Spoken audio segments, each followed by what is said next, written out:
할렐루야. 오늘 거룩한 주일 주님 앞에 나온 모든 분들 또 영상을 통해서 예배하시는 모든 분들에게 하나님 주신 은혜와 복이 날마다 넘치게 될 줄로 믿습니다. 우리 옆에 계신 분과 인사하겠습니다. 사랑합니다. 축복합니다. 네, 우리가 다음 주일부터 이제 대강절 특별 새벽 기도회가 시작됩니다. 교회력으로 1년의 시작은 바로 대강절부터 시작을 하게 됩니다. 그렇기 때문에 오늘은 바로 마지막인 거죠. 그래서 오늘이 이제 성령 강림 후 마지막 주일이면서 왕국주일이다, 그렇게 왕국주일. 이제 예수님이 이 땅에 임하셔서 하나님의 나라가 이루어졌다는 것을 이제 우리가 의미하고 상징하는 그러한 절기라고 볼 수 있습니다.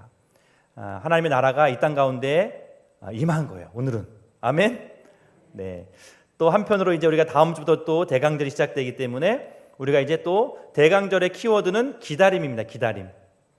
2000년 전에는 아기 예수가 예수님이 태어나기를 기다렸는데 지금 우리는 이제 그 아기 예수님의 탄생을 기억하고 기념하면서 동시에 다시 오시겠다고 약속하신 그 재림하실 예수님을 기다리는 절기가 바로 대강절입니다. 이 대강절의 절기가 바로 이제 기다림인데 사실 저도 그렇지만 우리 한국 사람들이 기다리는 걸 힘들어 하잖아요. 그죠? 여러분들 어떻게 잘 기다리시나요? 외국 사람들이 우리나라 보면 깜짝깜짝 놀라잖아요. 그죠? 빨리빨리 문화. 네. 저도 좀 성격이 좀 안 그런 것 같으면서 또 급한 것 같긴 해요. 예를 들면 이제 식당 갈 때 이제 오늘은 점심을 A 식당 가서 먹어야지 갔는데 줄을 서 있는 거예요. 맛집이다 보니까. 그럼 여러분들 어떻게 하세요? 기다리시나요? 저는 딴 데 갑니다. 아이 뭐야 이거 딴 데 가지 뭐 B식당으로 가서 그냥 먹는 거죠. 자, 식당에 들어갔습니다. 주문을 하는데 앉기도 전에 그냥 뭐 주세요 하고 바로 들어가면서 주문을 하죠. 빨리 먹으려고. 자, 그래서 이제 반찬을 세팅합니다. 여러분 어떻게 하죠? 아직 메인 메뉴가 나오지 않았습니다. 안 나왔는데 그냥 밑반찬 먼저 먹는 거예요. 감자 맛있고 호박 맛있고 더 주세요. 네, 바로 이제 또 그렇게 반찬을 또 리필해서 먹죠. 자, 그렇게 밥을 맛있게 먹었습니다. 커피 한 잔 마셔야 되잖아요. 자판기 커피 눌러놓고 어떻게 하죠? 못 기다려요. 그 문을 열고 종이컵 잡고 빨리 떨어져라, 빨리 끝나라 기다리면서 마시는 것이 바로 저도 그런 것 같아요. 운전할 때도 보면 이 성격 급한 게 나타나는 것 같아요. 사거리에서 신호를 기다리고 있는데 초록불이 됐어요. 앞차가 출발을 안 합니다. 셋을 셌는데 하나, 둘, 셋 출발 안 해요. 어떻게 하죠? 여러분들 기다리시죠? 저는 못 기다려요. 빵! 정신 차려, 빨리 가. 네. 그리고 이제 차선으로 이제 차 막 달리는데 급하지도 않은데 바쁘지도 않은데 이게 차 없는 차선으로 이렇게 왔다 갔다 하면서 그러면서 생각하는 길, 나는 참 운전을 잘해. 서울까지 1시간 반에 도착해야 되는데 1시간에 갔어요. 그럼 어떤 거죠? 급하게 왔구만. 그렇게 위험하게 운전하면 안 돼. 그래 생각해야 되는데 우리는 어떻게 생각하죠? 이 사람 운전을 잘하는구나. 빨리 가는구나. 이제 그렇게 생각한다는 거죠. 뭔가 빠르면은 좋다고 그렇게 생각한다는 거예요. 여러분들 엘리베이터 많이 타보셨지만 엘리베이터 버튼 중에서 유독 많이 달아있는 버튼이 있어요. 뭔지 아시죠? 닫힘 버튼. 닫힘이라는 글자도 안 보여요. 다 달아가지고 타면 한 2초 3초 있으면 닫히는데 그걸 못 기다려서 타자마자 막 누르는 거예요. 저는 어떻게 하냐면 저는 보통은 층을 누르잖아요. 저는 먼저 닫힘 버튼을 먼저 누른 다음에 층을 누릅니다. 왜냐하면 그 시간도 단축하려고. 네. 자, 우리가 엘리베이터 탔는데 또 에스컬레이터 타잖아요. 에스컬레이터는 가만히 있으면 움직이잖아요. 알아서 올라가는데 어떻죠? 걸어 올라가. 진짜 빨리. 그것도 두 계단씩 올라가죠. 제가 지하철 탈 때 그랬던 것 같아요. 막 그냥 빨리 가려고 했던 것 같아요. 요즘 우리가 이 코로나19가 길어지면서 정말 지루하고 정말 언제 끝날지 모르는 이 코로나 시대 가운데 너무 답답해하면서 우리가 기다리는 것이 있습니다. 뭘 기다리시죠? 백신이 언제 나올까? 근데 그게 금방 나오는 것 같지는 않은데 기쁜 소식이 있습니다. 그죠? 뉴스에 보니까 독일하고 미국 쪽에서 이제 두 개의 제품이 지금 백신이 마지막 최종 단계를 이제 단계에서 한 95% 정도의 그 치료 효과가 있다라는 뉴스를 들었어요. 너무 놀라운 소식이죠.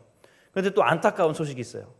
왜냐하면 그 회사가 벌써 다른 선진국들, 그죠? 미국이라든지 EU 유럽 국가들과 일본 선 계약을 미리 맺었다는 거예요. 그래서 우리나라는 빨라야 내년 하반기쯤 계약을 해서 약을 공급받을 수 있을까? 그것도 잘해야 하반기.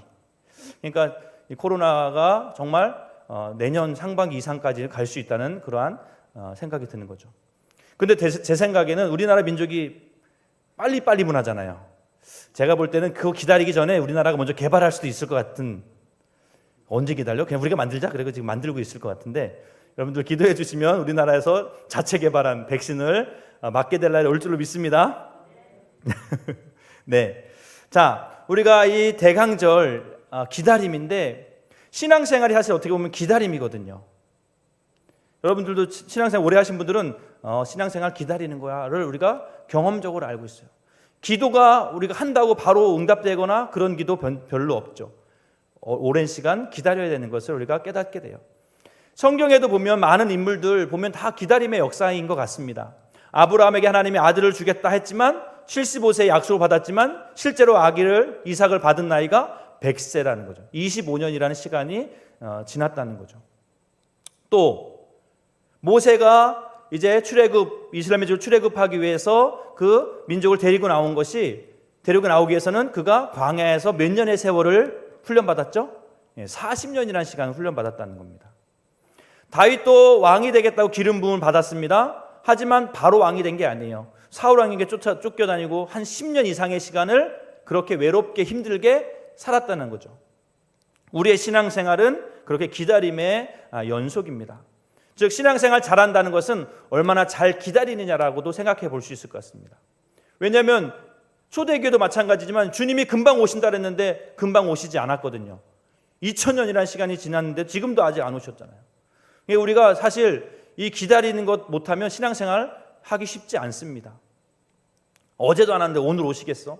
올해도 안 왔는데 내년에 오시겠어? 야 대충 해. 신앙생활 그렇게 열심히 해. 그렇게 우리가 생각할 수 있다는 거죠. 자, 그러면 우리가 이 대강절을 바라보면서 어떻게 우리가 기다림의 연속인 신앙생활을 우리가 승리할 수 있을까? 그 힌트를 오늘 본문에 나온 시몬과 우리 안나 할머니를 통해서 한번 살펴봤으면 좋겠습니다. 우리가 그냥 시몬이나 안나라고 부르면 안 돼요. 그분이 나이가 많으시거든요. 네. 자, 그래서 우리가 한번 살펴봤으면 좋겠는데요. 저는 그래서 이 기다림의 법칙이라고 해서 한 3가지로 한번 구분해서 생각해 보면 좋을 것 같습니다. 첫 번째, 기다림의 법칙. 기다림의 대상과 그 이유를 분명히 알아야지 우리가 잘 기다릴 수 있을 것 같습니다. 제가 왜 식당 가서 그 식당에 줄이 있을 때 다른 식당을 갔느냐? 저는 그것을 꼭 먹겠다는 의지가 없었거든요. 이거 먹어도 되고 저거 먹어도 되고. 근데 어떤 사람은 꼭 그것을 먹으려고 계획한 사람은 1시간 기다려도 그걸 기다리더라고요. 내가 이걸 먹어야 돼. 나는 오늘 이거 먹으려고 작심하고 왔어. 그런 사람은 그냥 핸드폰 보면서 1시간 기다리는 거예요. 대단한 거죠. 자, 마찬가지예요. 신앙생활도 마찬가지인 거예요. 내가 지금 누구를 믿고 있는지, 왜 믿어야 되는지 그것이 불분명하면 우리의 신앙생활이 길어지면 그 신앙이 흐트러질 수 있고 해이해질 수 있다는 거죠. 그래서 우리가 믿어야 될 대상이 누군지, 우리가 기다려야 될 대상이 누군지, 왜 기다려야 되는지 우리가 분명히 알 때 우리가 조금 어려운 환경이 와도 힘든 시간이 와도 이겨내고 버텨낼 수 있는 줄로 믿습니다. 바로 시몬과 안나가 그랬거든요. 자, 오늘 말씀을 25절, 26절 말씀 한번 같이 다시 한번 봉독해 보겠습니다. 25절, 26절입니다. 시작. 예루살렘에 시몬이라 하는 사람이 있으니 이 사람은 의롭고 경건하여 이스라엘의 위로를 기다리는 자라. 성령이 그 위에 계시더라. 그가 주의 그리스도를 보기 전에는 죽지 아니하리라 하는 성령의 지시를 받았더니. 아멘. 자, 시몬이라는 사람이 있는데 이 사람은 약속을 받았대요. 무슨 약속? 주의 그리스도를 보기 전에는 죽지 않을 것이다. 즉 그리스도 메시아를 보기 전에는 죽지 않을 거다라는 약속을 받았다는 거죠. 그러니까 시몬은 지금 누구를 계속 기다리고 있는 거예요? 그리스도 메시아를 기다리고 있었던 거죠. 내가 누구를 기다리는지 분명히 시몬은 알고 있었다는 거죠. 자, 그렇기 때문에 시몬이 떠나지 않았습니다. 뭐라고요? 예루살렘에 계속 머물렀다는 거예요. 시몬에 대한 설명이 여긴 되게 짧게 나왔어요. 뭐라고 나왔냐면 그냥 예루살렘에 있는 시므온이라고 나와 있습니다.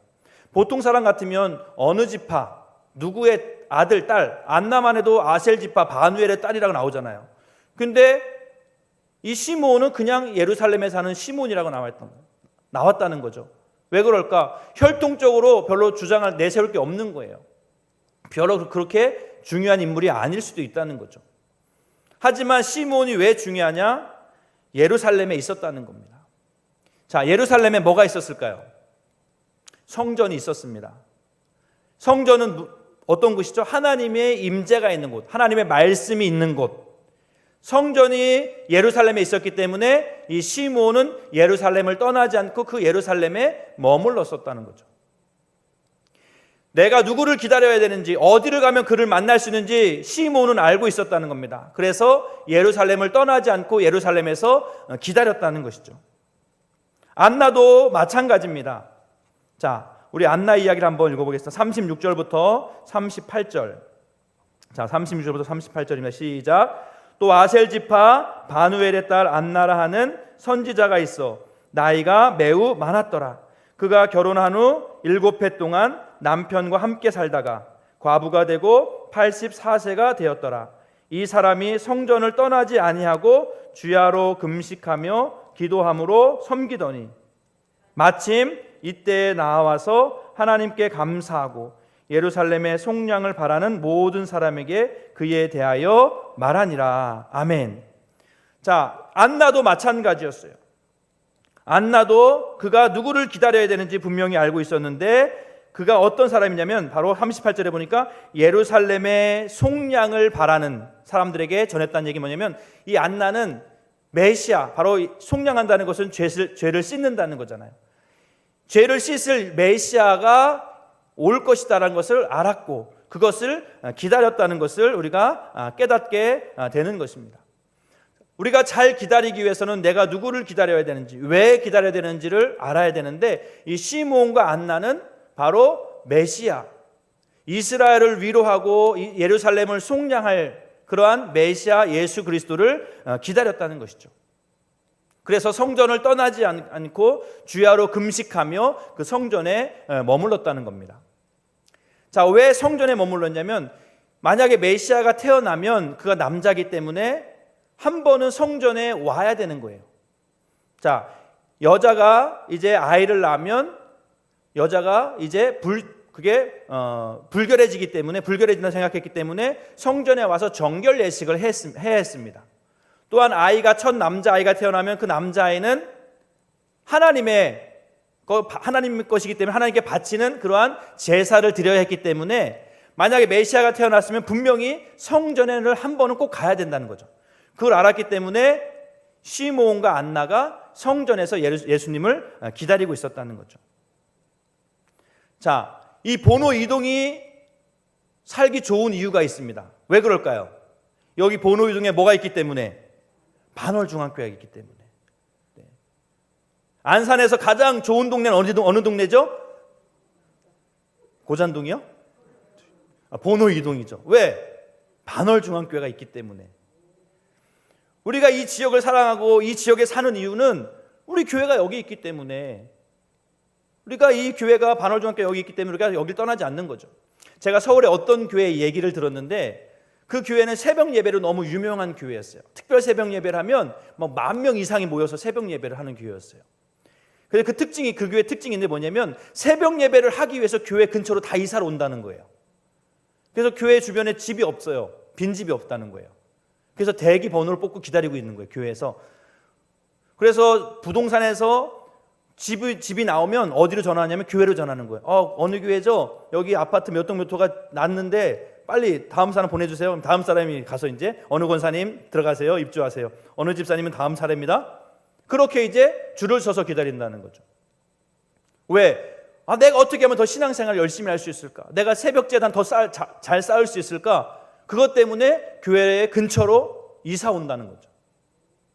우리 반월중앙교회도 그런 분들 많이 계시잖아요. 그죠? 새벽 예배 드리려고, 주일 예배 드리려고 이 지역을 떠나지 않는, 내가 가지고 있는 돈이면 더 좋은 아파트 이사 갈 수 있지만 나는 교회 가까이 있고 싶어서 교회에 있는 분들도 분명히 있다는 거죠. 시몬과 안나가 그렇게 예수님이 있는 하나님의 은혜가 있는 성전을 떠나지 않았다는 것입니다. 바로 그 예수님이 우리의 구원자이기 때문에, 바로 우리의 죄를 속량할 수 있는 메시아이기 때문에 그분을 만나고는 약속을 성취하기 위해서 떠나지 않았다는 것이죠. 우리가 왜 예수 그리스도의 그 이름을 높이고 그 이름을 우리가 늘 찬양하며, 또 우리가 다음 주에 대강절 특별 새벽 기도회로 예수 그 이름, 왜 예수님의 그 이름을 우리가 부르고 그 이름을 우리가 찬양해야 될까? 거기에 구원이 있기 때문에, 거기에 우리의 소망이 있기 때문인 줄로 믿습니다. 제가 이제 신학교 가기 전에 일반 대학을 다니면서 그 선교단체 활동을 했었어요. CCC라는, 대학생 선교회라는 CCC 활동을 했었는데요. 그게 시작된 거는 미국에서 시작되었지만 이제 김중곤 목사님이라는 분을 통해서 이제 우리 한국에서도 시작되었습니다. 제가 대학에 갔을 때 그 김중곤 목사님이 70이 넘으신 어르신 노인이셨어요. 그냥 보면은 진짜 힘없는 노인이셨어요. 머리도 다 하얗시고. 근데 그분이 설교단에 올라가면 그때부터 이제 막 불을 뿜으시는 거예요. 70이 넘은 분 정말 힘드신데도 말씀을 전하면 그때부터 막 힘이 나는 거죠. 근데 그분의 설교에 백미가 있습니다. 백미가 뭐냐면 백문일답을 하는 시간이에요. 백문일답이 뭐죠? 100가지 질문이 있고 일답, 한 가지 답이 있다는 거죠. 우리에게 문제가 많고 여러 가지 우리 질문이 많지만 그것의 정답은 누구라고요? 누굴까요? 예수 그리스도라는 거예요. 10,000명 넘는, 거의 20,000명 되는 대학생들이 막 예수 그리스도를 외치는 겁니다. 목사님이 막 질문을 해요. 그러면 거기 대답은 고민할 것도 없어요. 그냥 예수 그리스도만 외치면 되는 거예요. 자, 한번 우리 여러분들이 대학생이라고 생각하고 제가 한번 해보겠습니다. 여러분들 고민하지 마시고 그냥 예수 그리스도만 외치시면 돼요.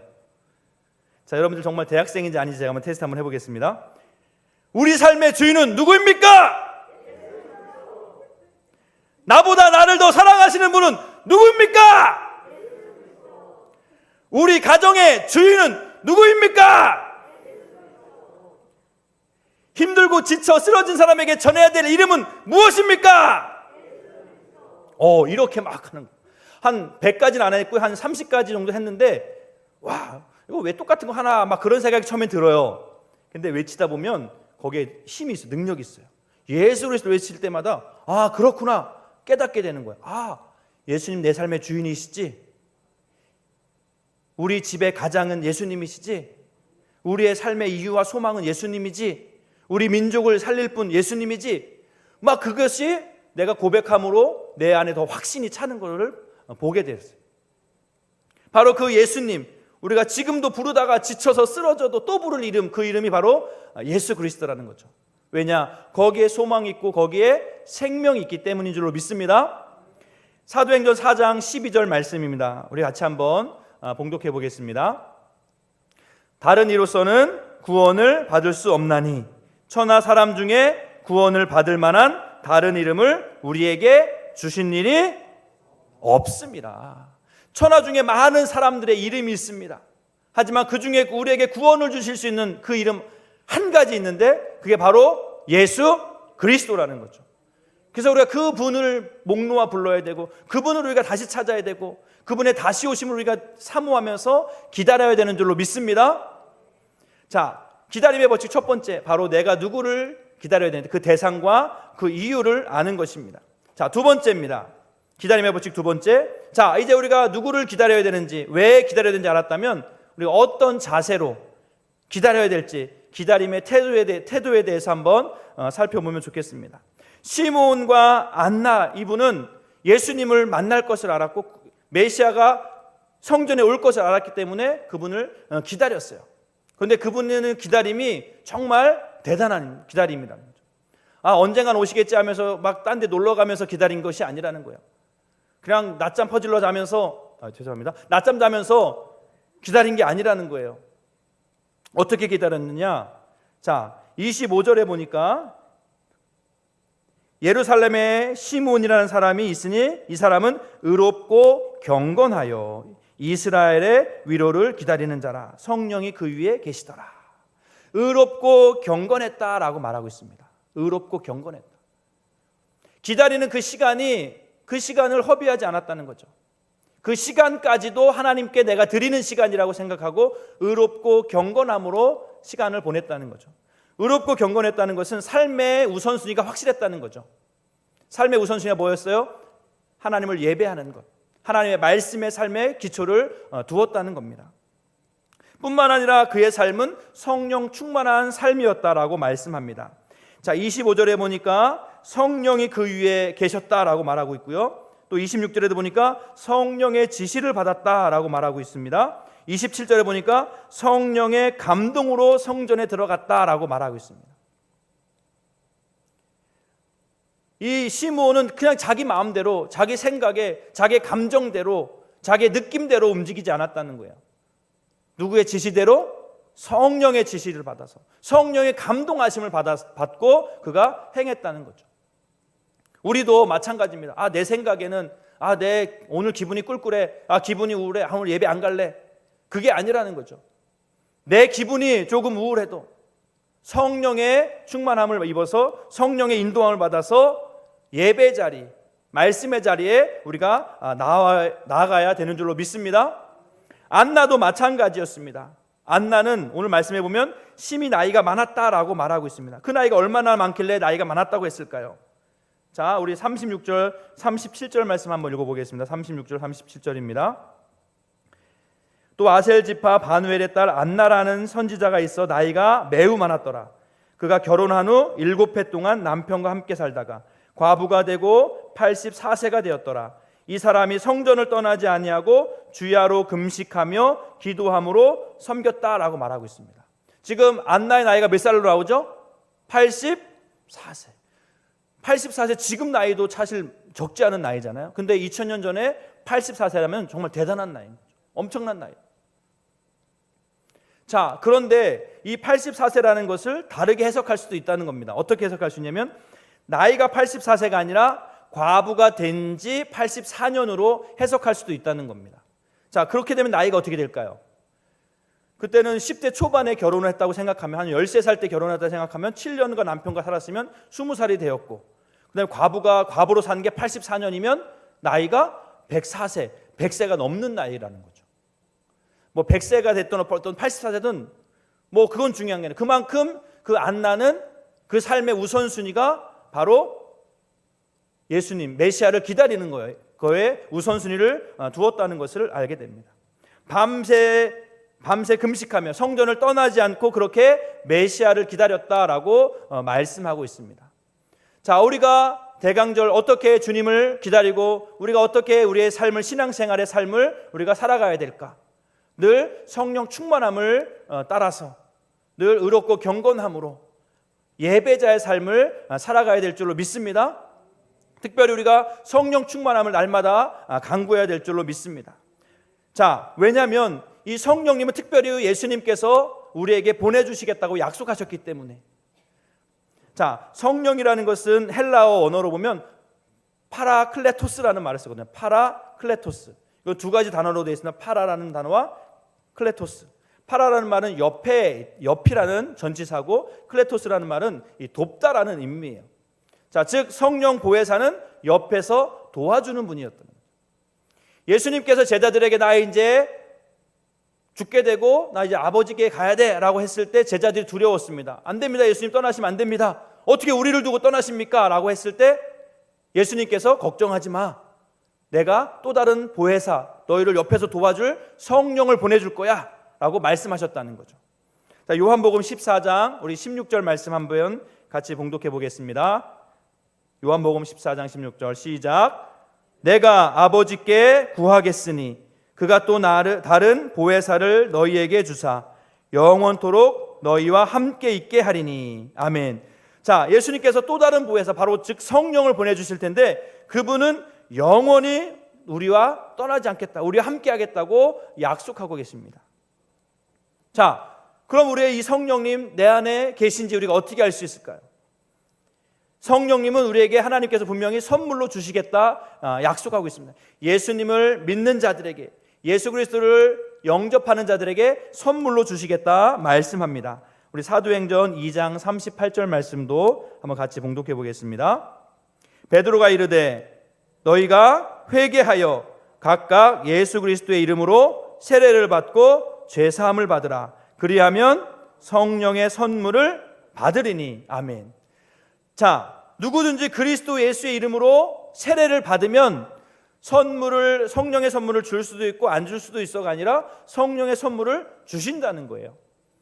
만약 저와 여러분이 예수 그리스도의 이름으로 세례를 받고 주님을 영접하고 나의 구원자로 그렇게 영접했다면 성령은 이미 우리 가운데 선물로 주어졌다는 거죠. 자, 근데 문제는 그 성령이 내 안에서 활발히 활동하시느냐 아니면 그냥 근심하고 구석에 근심하며 있느냐, 그 차이가 우리 신앙생활의 차이를 말해줄 것 같습니다. 그래서 우리는 늘 신앙생활 속에서 성령이 우리 가운데 충만할 수 있도록, 늘 활발하게 나의 삶을 다스릴 수 있도록 그분께 우리의 주권을 내어놓아야 된다는 거죠. 자, 에베소서 5장 18절 말씀입니다. 같이 봉독합니다. 술 취하지 말라. 이는 방탕한 것이니 오직 성령으로 충만함을 받으라. 아멘. 우리 신앙생활의 기도 제목은 날마다 성령으로 충만해지기를 위해서 기도해야 될 줄로 믿습니다. 시므온과 안나가 신앙생활할 때 왜 어려움이 없겠어요? 특별히 안나 같은 경우는 과부가 됐잖아요. 과부. 지금도 남편 없이 혼자 사는 부인들 얼마나 어렵습니까? 그때 당시에는 정말 막막했을 거예요. 그런데도 그가 성전을 떠나지 않고 금식하며 메시아를 기다릴 수 있었던 것은 무엇 때문일까? 그의 성령 충만함 때문에, 성령의 도우심 때문에 그가 그런 신앙생활을 했다는 것이죠. 저와 여러분들도 우리의 신앙생활 날마다 성령님 내 속에서 활발하게 움직이실 수 있도록 우리가 늘 말씀을 가까이 하고 예배 자리를 떠나지 말아야 될 줄로 믿습니다. 우리가 왜 주일 성수를 해야 되고 우리가 왜 말씀 듣는 예배를 자리를 우리가 지켜야 될까? 왜냐하면 예배 자리만큼 성령 충만 받을 수 있는 자리가 없기 때문이에요.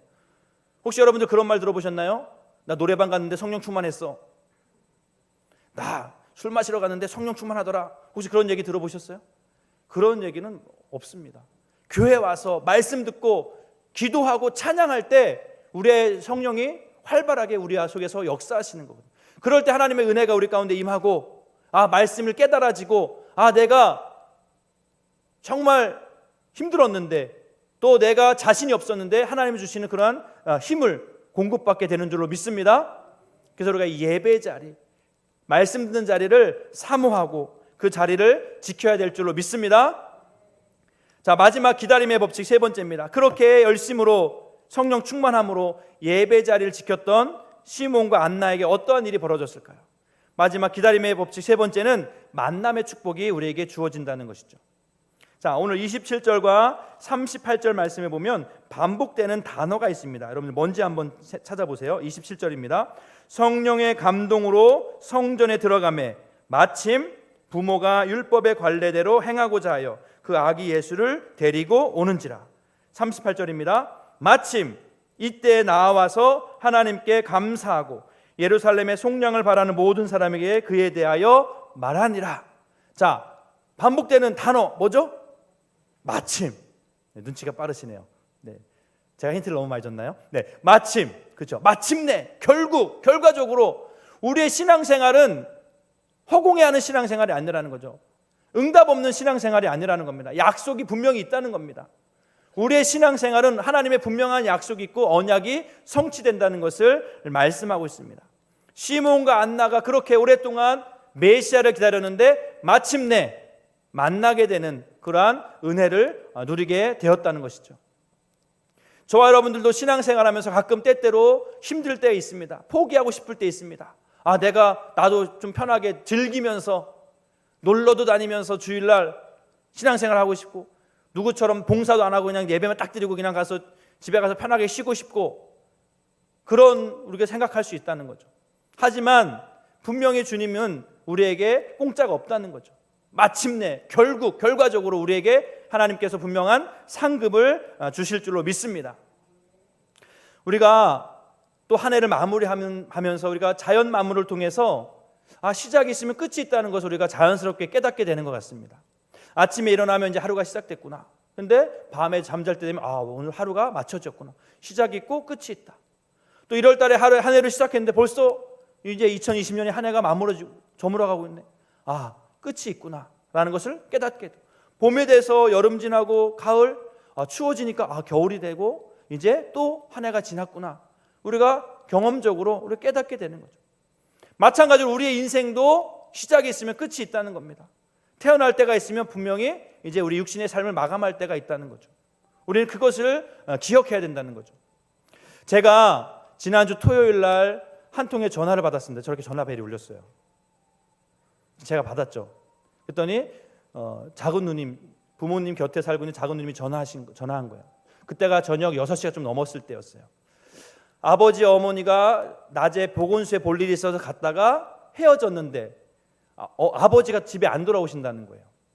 그때가 2시쯤이었는데 한 4시간이 지났는데도 집에 안 돌아오신다는 거예요. 여러분들은 별로 왜 뭐 그게 어때서? 아버지 어제 놀러 가셨나 보다. 근데 아버지가 치매가 있으세요. 지금 치매 등급을 받으셔서 지금 주간보호센터 다니고 계시거든요. 전에도 한번 집에 못 찾아오셔가지고 그때도 한번 또 찾아 헤맸던 적이 있었거든요. 그래서 좀 불안하기 시작했어요. 그래도 오시겠지. 그때만 해도 내가 내려가야 되겠다는 생각을 못했어요. 왜냐하면 토요일 저녁이었고 내일도 주일이기 때문에 또 강원도 갔다 오면 얼마나 또 힘들겠어요. 그래서 그냥 오시겠지 하고 생각했는데 1시간이 지나고 계속 연락했는데 못 찾았다는 거예요. 경찰서에 신고하고 막 찾는데도 못 찾겠다 그러는 거예요. 어머니가 너무 지금 불안하고 계시다는 거예요. 그래서 제가 한 8시가 돼서 이제 막 부랴부랴 이제 내려갔습니다. 엄청 빨리 달렸어요. 운전 잘하잖아요, 제가. 쏙쏙 막 길을 비켜가면서 막 달리는데 불안한 거예요.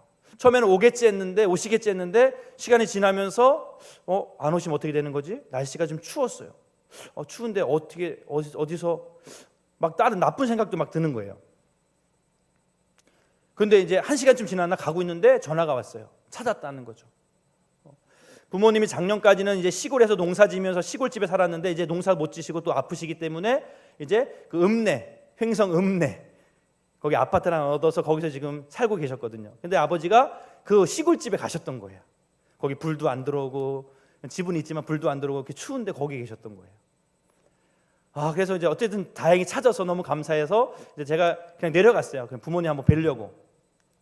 그리고 이제 한 시간 있다가 집에 오니까 거의 12시 됐는데 그 오고 가면서 그 짧은 시간이었지만 제가 많은 여러 가지 생각을 하게 됐어요. 특별히 이제 아버지가 내년에 80밖에 안 되시는데 이러다가 아버지가 돌아가실 날이 멀지 않았구나라는 생각을 하게 되었습니다.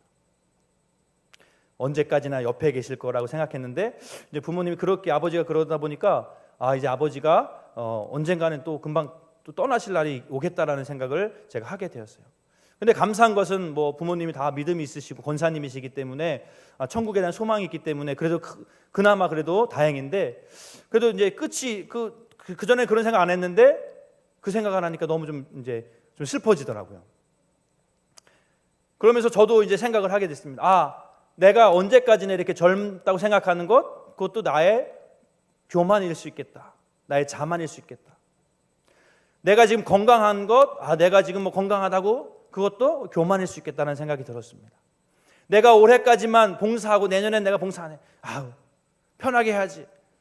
근데 그것도 사실 어떻게 교만일 수 있다는 거죠. 우리는 내일을 알 수 없는 겁니다. 내년을 우리가 내년도 있을 거라고 우리가 장담할 수 없다는 거예요. 그럼 우리는 어떻게 해야 되죠? 하루하루 최선을 다할 수밖에 없는 겁니다. 나에게 주어진 내가 감당해야 될 그 사명이 있다면 우리는 오늘도 최선을 다하며 살아가는 것이 바로 잘 기다리는 자들이라는 거죠. 이제 연말이 되고 우리가 이제 새로운 임원들을 천거해야 되고 또 내년에도 각 부서의 임원들을 세워야 되는 참 어려운 시간이에요. 이 12월이라는 한 달이 사실 어렵습니다. 이 한 달만 보내면 또 내년이 또 평안한 거예요. 근데 이 한 달이 어렵습니다. 어떤 분들은 이제 내가 이만큼 힘들었으니까 고생했으니까 나 이제 좀 쉬고 편하게 신앙생활 하고 싶겠다라고 생각하시는 분들이 있습니다. 인간적으로는 이해가 돼요. 직장생활하면서 또 가정생활하면서 교회 와서 또 주일 내내 뭐 봉사하고 아이들과 씨름하고 막 목장으로 인도자로 막 식구들과 씨름하면 얼마나 힘들겠어요. 이 육신적으로는 제가 이해가 됩니다. 그런데 한편으로 생각해 보면 사실 우리가 그 일을 내려놓는다고 우리가 편해질까요? 아니라는 거예요. 우리는 뭔가에 또 바쁘게 살아가는 사람들이라는 거죠. 이 일이 바쁜 게 없으면 또 다른 일로 바쁘게 된다는 거죠. 이왕 바쁠 거면 뭐 일로 바쁠까? 우리 주님의 일로 바쁘는 게 더 낫지 않을까? 왜? 우리에겐 끝이 있고 우리 주님께서 우리의 모든 수고를 다 기억하시고 상 주실 분이시기 때문인 줄로 믿습니다. 이제 말씀을 마무리하겠습니다. 다음 주부터 이제 대강절 우리 시작됩니다. 다시 오실 예수님 분명히 다시 오신다 말씀하셨고, 또 우리가 그분께서는 우리의 모든 것에 대해서 선악간에 판단하시고, 또 우리가 행한 것에 대해서 상 주실 분이신 줄로 믿습니다. 우리에게 주어진 하루하루 속에서 우리가 교만하지 않고 자랑하지 않고, 내게 오늘 하루를 주셨구나, 나에게 오늘 건강을 주셨구나, 나에게 오늘 이러한 여러 가지 물질의 축복을 주셨구나, 무엇하라고? 주님 나라 위해서 헌신하라고 주셨구나, 우리가 기억하면서 주님 오실 때까지 우리의 맡겨진 사명과 직분 감당할 수 있는 저와 여러분 되시기를 주님의 이름으로 간절히 축원드립니다. 기도하겠습니다. 참 좋으신 하나님, 그렇습니다. 우리가 교만하고 우리가 자만하여 내가 주님의 일을 한다고 생각할 때가 있었습니다. 내가 아니면 누가 이 일을 감당할까 하는 그러한 생각도 한 적이 있었습니다. 하지만 나에게 하루를 허락해 주신 분, 나에게 건강을 주신 분, 나에게 물질을 주신 분이 바로 하나님이신 줄로 믿습니다. 그분께서는 분명히 다시 오시겠다고 말씀하셨고, 그때까지 우리에게 귀한 직분과 사명을 맡겨주셨습니다. 우리가 그 주님 다시 오실 때 악하고 게으른 종이라 질책받는 것이 아니라 착하고 충성된 종이라 칭찬받을 수 있도록 오늘 하루 우리가 온전히 시므온과 안나와 같이 그렇게 최선을 다하여 믿음 생활 잘할 수 있도록 인도하여 주시옵소서. 모든 것 주님께 감사드립니다. 예수님의 이름으로 기도하옵나이다. 아멘.